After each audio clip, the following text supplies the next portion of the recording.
Okay, onto mobility and activation.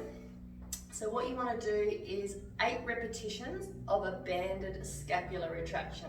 So a scapular retraction is holding your hands up at shoulder height, bringing your arms back so that they're still at shoulder height, and the shoulder blades are pinching together like you've got a walnut between your shoulder blades, and you're squeezing and then releasing. When you release, the arms stay up at shoulder height. With the band, you just, as you pull back, you're going to pull the band apart to give some resistance as you squeeze those shoulder blades together. So standing up tall, head, arms at shoulder height, abs locked on, and opening up. 1, 2, 3.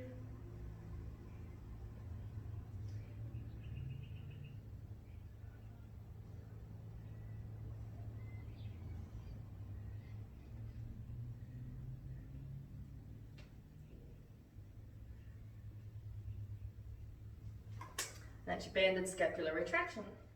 Okay, the next exercise is a standing wall hip hinge.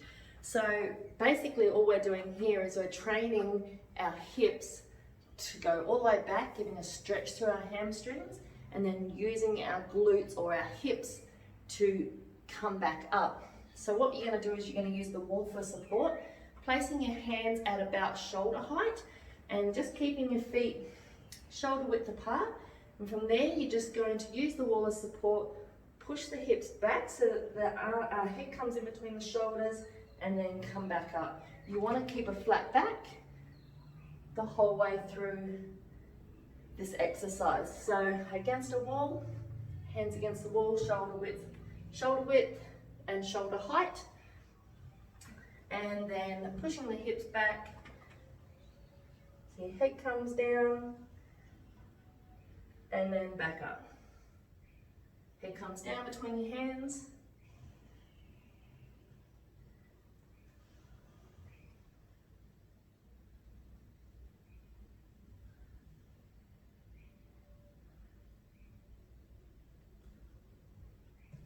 And that's your walls. Okay, another exercise to work the outside of the hip is a standing leg raise. So you're going to hold onto something for support, maybe a wall or a bench or a chair.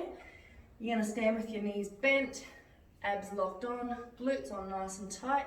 A little forward hinge from the hip might make it a little bit easier, and you're just going to raise your leg to the side. You don't want to raise so that you tip over. You want to stand up tall and only come out to where you feel you've got that control before you start tipping. Squeezing the glute at the top. Squeeze, squeeze, squeeze. And the other side as well. So doing it on both sides. Squeeze, squeeze.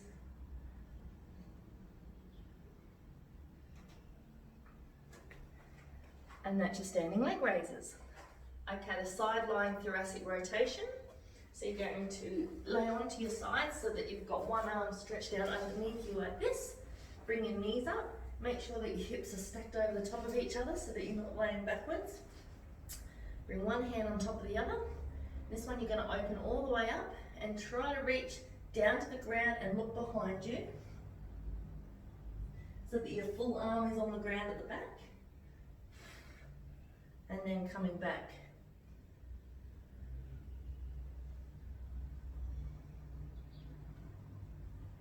So this is a movement for your thoracic spine, so you're trying to rotate through your upper body.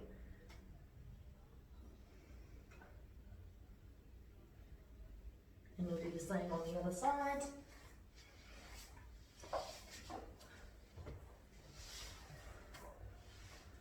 Laying on your side. If you need to, place a towel, a couple of rolled up towels under your head or a pillow. Laying on your side. Open up to the back.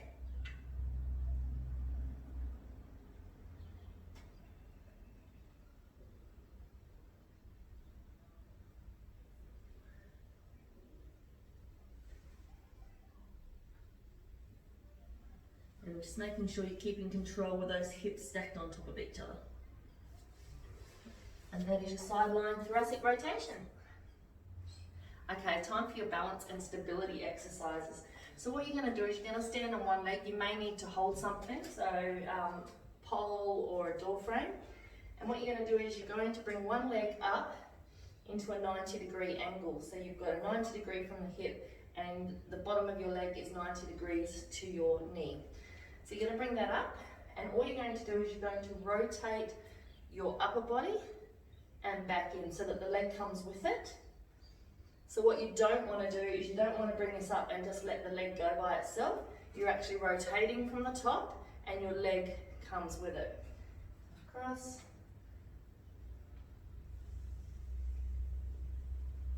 Now what you want to aim to do is be able to try and do this without holding on. So it's a balance and stability exercise.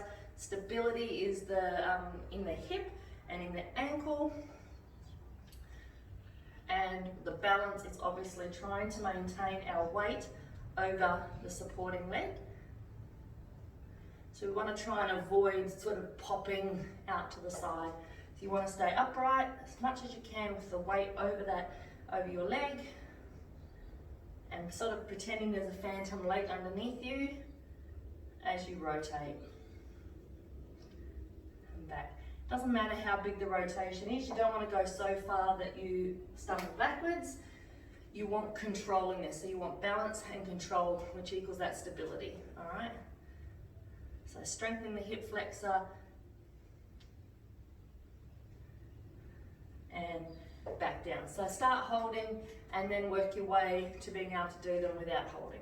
So that is your single leg stance with torso rotation. Okay, so the next exercise is a single leg ball toss. You can do this with someone so that you can actually throw the ball to that person, have them throw it back to you while standing on a single leg, or you can just throw the ball up and down, keeping your eye on the ball whilst you're standing on a single leg. So that second version, doing it by yourself, standing on that single leg and just trying to keep your balance whilst throwing the ball up and down. And obviously you would do it on the other leg as well. So eventually you want to increase the number of reps that you can do without putting that foot back down on the ground. The other thing that you want to do is you want to avoid popping your hip out to one side or the other.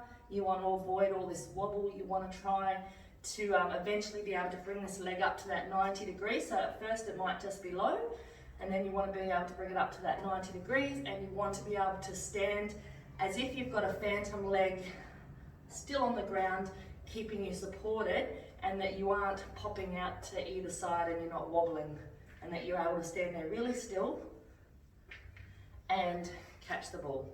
So that's your single leg stance with ball toss. Okay, so another balance and stability drill that you can do is called the bird dog. The bird dog works your deep transverse abdominis, so the abdominals that are lower than the ones that sit on top. So right in deep, they will work your multifidus, which is your lower back. They'll work your glutes, they'll work your quads and your hamstrings, and they'll provide some strength and stability in the shoulders as well. So you're going to come down onto all fours, making sure that your knees are directly under your hips and that your hands are directly under your shoulders. So you don't want your hands out the front, you want them directly under your shoulders, and you want your knees directly under your hips, not back out like this. So about there. And what you're going to do is you're going to do a contralateral action. So you're going to use opposites. So one hand and the opposite leg. So just showing you first the limbs that are moving. Out and back in, and then alternating out and back in. The trick to this exercise is to not rotate. So I'll just show you from the front. So you don't want to rotate the body. Again, you want to think that there's a phantom limb where the arm and the leg is lifting off of the ground, so that you're trying to train your body to stay in this position regardless of whether that arm and that leg have lifted off the ground. So trying to think that you've got a phantom limb there and you're lifting off. The best way to do this is to go really nice and slow, lift up and engage and strengthen all the muscle groups that I mentioned in the beginning there, and trying to focus the brain to think that there's a phantom limb left on the ground, and you're trying to keep that stability. And that is your bird dog. Okay, the next exercise is called a good morning. It is a hip hinge exercise. It's going to stretch the hamstrings. It's going to strengthen the glutes. It's going to strengthen your lower back. The trick to this is to do this without any rotation through the spine. We have a visitor. So what you're going to do is you're going to stand with feet hip width apart, slight bend in the knees, shoulders back and down. So you want to stack and bring your shoulders down towards your hips. From here, you're going to hinge at the hip, keeping a nice tabletop position in your back and trying to push your bottom out the back with a stretch through the hamstring. And then using your hips to drive up to standing. What you don't want to do is you don't want to round up like this. So you want to keep the nice tabletop position, use your glutes and bring yourself back up to standing. Keeping your shoulders back and down, so you don't want to come letting them fall forward when you're doing the hip hinge. So keep them back. And another good way to do that is to put your hands behind your head. But if you've got shoulder issues, maybe just grab like a book or something with some weight in it and put it at your chest as you come up and down. Just something that you can pull in to pull your shoulders back as you're doing it. And that is your good morning. Okay, so this next exercise is called a sprinter's lunge. So I'm in a rack, but you can use a door frame for this. What you want to do is you want to put one foot back into a semi-lunge position and 1 foot forward so that you've got that support of the wall. You can either hold your hands in front or the back. And what you're doing is you're bringing your knee up into a forward thrust from that lunge position. So you want to keep the foot back and up, down and up, down, up, down, up, down, up. This is a good regression from a lunge. So we're working that top part of the lunge. Up, up, stepping it back, pulling the knee up, stepping back. So we're on our toe at the back, we're not on a flat foot. We are on our toe ready to push, and we push off from that back. And we also push off from the front. So we want a slightly bent leg at the front as well. Push, push. And that is your doorway sprinter's lunge. Okay, this next one is a quarter squat with your eyes closed. So again, you might want to use a doorway as security for a bit of balance. And you can even add additional challenges to this by putting a pillow underneath you or something that won't slip that gives you some instability, like some rolled up towels or something like that. But what you're doing is you're going to get into a squat position, and it doesn't have to be low, it's a quarter squat, so only about there. And what we're doing is we're going to close our eyes. So just quarter squats, holding on if you need to, down, up, down. And I want you to feel in your body where it shifts. Do you shift to one side? With your eyes closed, can you feel if your knees are coming in?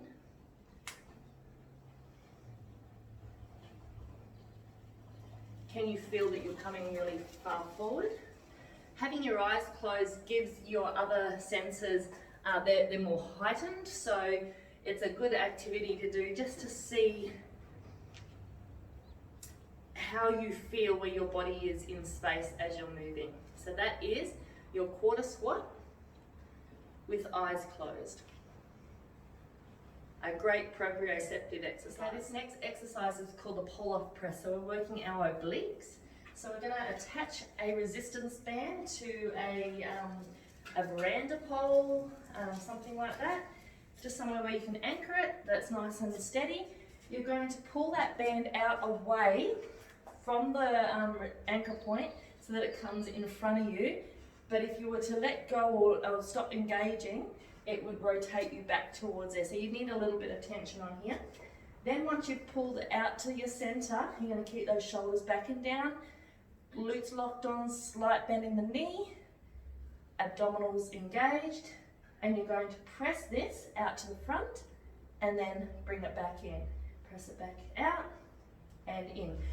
The thing that happens when we push, so we've got the resistance on and we're pushing out to the front, is sometimes our shoulder on that working side likes to pop up to compensate for weakness in our obliques. So we want to make sure that we keep the shoulders stacked, rib cage set down, and try and keep that shoulder down and the oblique working. So you don't want to go like this. You want it down and pushing forward and back, forward and back. So that's your pull-off press. Okay, so what we're going to do next is a banded fast march. So I've got my band attached to a veranda pole or something that's nice and secure. Bring that around to the front. I pop myself inside the band. Then I move away from the band so that I've got some tension on there. So I want to feel like that band wants to pull me back. Then when I'm there, we're just going to do some fast marching. So I want you to use your arms and your legs up. So we're using obviously opposite arm to opposite leg.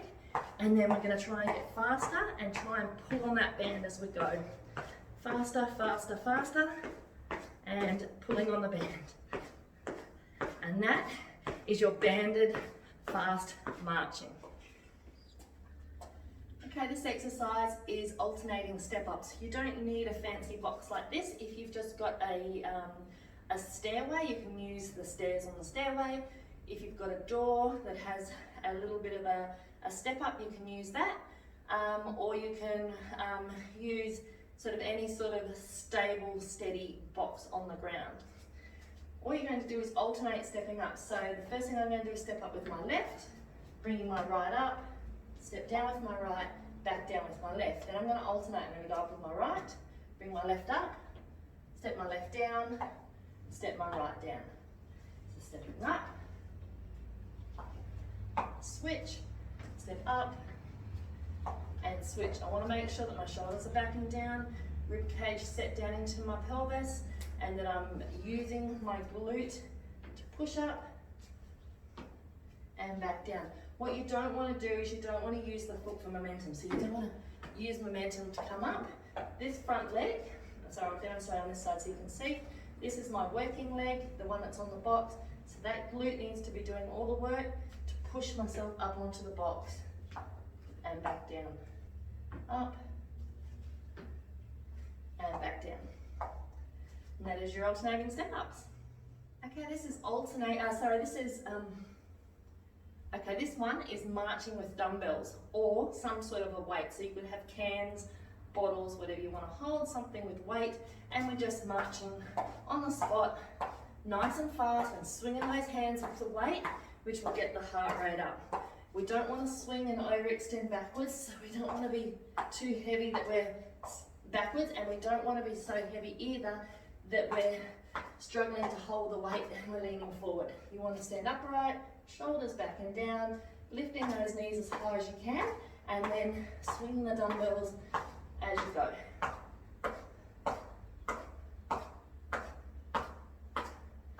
And that is your fast marching with dumbbells.